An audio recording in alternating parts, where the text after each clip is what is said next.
Барлықтарыңызға сәлем. Бүгін сіздермен өте дәмді, пайдалы 5 түрлі салаттардың рецептісін дайындайтын боламыз. Видеоны соңына дейін қарап, каналға тіркеліп қоюды ұмытпаңыздар. Бірінші осындай әдемі цезарь салатын жасаймыз. Ол үшін ең алдымен тауықтың төс етін тазалап жуып, оған тұз, паприка және біраз қасық сұйық майды қосып, толықтай жағып шығамыз. Табаны қыздырып, тауықтың екі жағын да пісіріп алатын боламыз.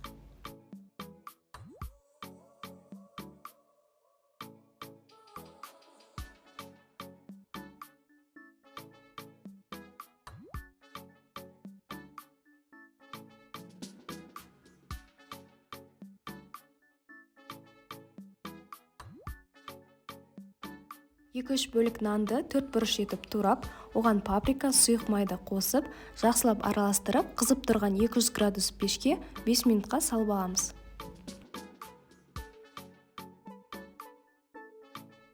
Бөлек ыдысқа соусын дайындаймыз. Ол үшін бізге йогурт қажет. Үстіне зәйтүн немесе сұйық майды қосып, біраз қасық лимон шырынын, жарты шай қасық горчица және бір тісше сарымсақты қосып, жақсылап араластырамыз.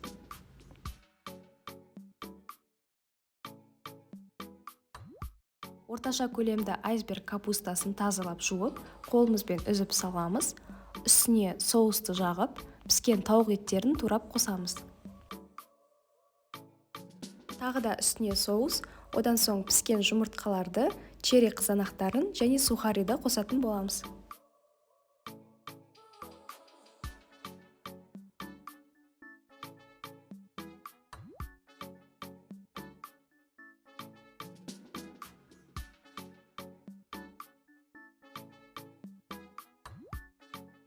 Соңында бетіне ірімшікті үккіштен өткізіп қосамыз. Біздің салатымыз дайын. Келесі греческий салатын жасаймыз. Ол үшін алдымен барлық көкөністерді турап аламыз. Алдымен қиярды тураймыз.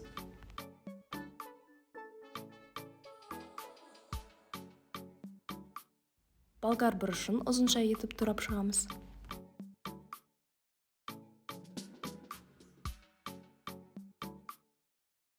Одан соң қызыл пиязды және қызанақты турап дайындап аламыз. Ыдысқа туралған қияр, қызанақ, болгар бұрышын және пиязды саламыз. Бөлек ыдысқа зәйтүн майын немесе сұйық майды құйып, оған тұз, бұрыш және лимон шырынын қосамыз, жақсылап араластырамыз.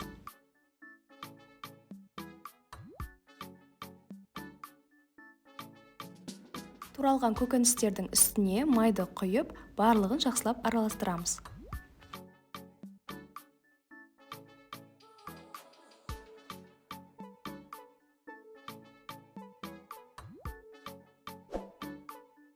Бөлек ыдысқа салат жапырақтарын қойып, үстіне салатты саламыз.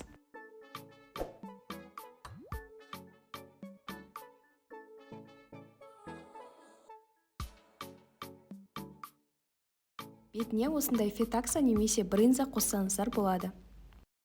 Қалауыңыз бойынша маслина қосуға болады.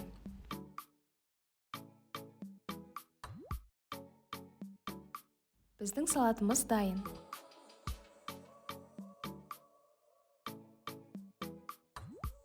Келесі салат картоп және саңырауқұлақ қосылған салатты жасаймыз.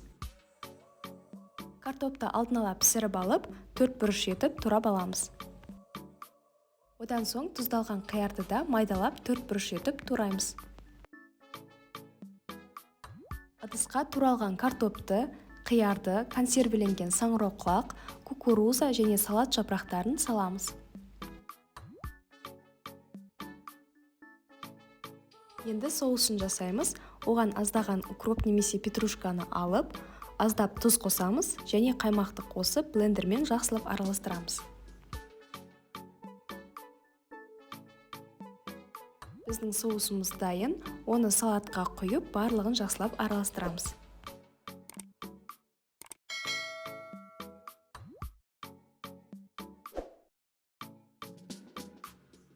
Біздің салатымыз дайын.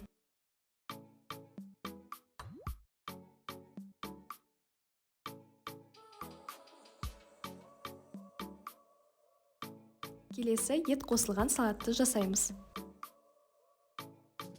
Ең алдымен пиязды осылай турап аламыз.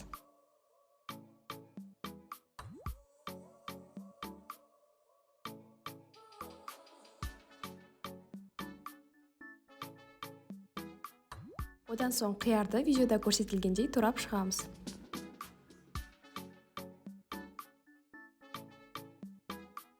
Аскөкті де майдалап тураймыз.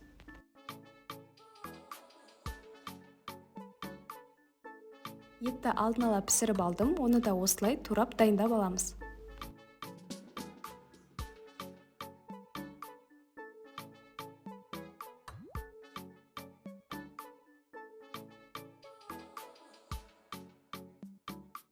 Қызанақты ортасын алып тастап, ұзынша етіп турап шығамыз.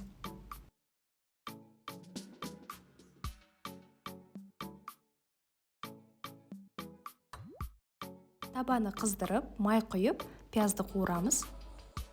Оған соя соусын қосып, 1 минуттай араластырамыз. Одан соң кунжут, паприка, қант, тұз қосып, жақсылап араластырамыз. Туралған етімізді салып, тағы да 1 минуттай араластырамыз.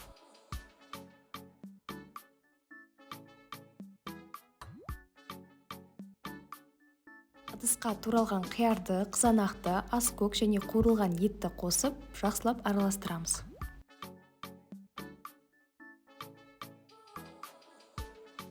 Біздің салатымыз дайын. Келесі қызылша қосылған салатты жасаймыз.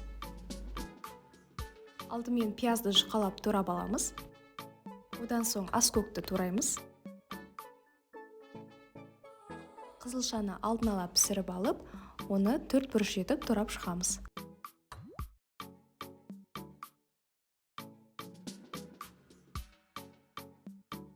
Ыдысқа туралған қызылшаны, кукуруза, пияз және аскөкті саламыз. Қалауларыңыз бойынша сарымсақты қоссаңыздар да болады. Аздап тұз, бұрыш және сұйық майды құйып, барлығын жақсылап араластырамыз.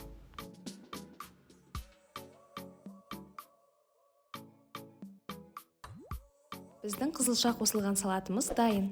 Рецепттер ұнаған болса, лайк басып, каналға тіркеліп, достарыңызбен бөлісуді ұмытпаңыздар.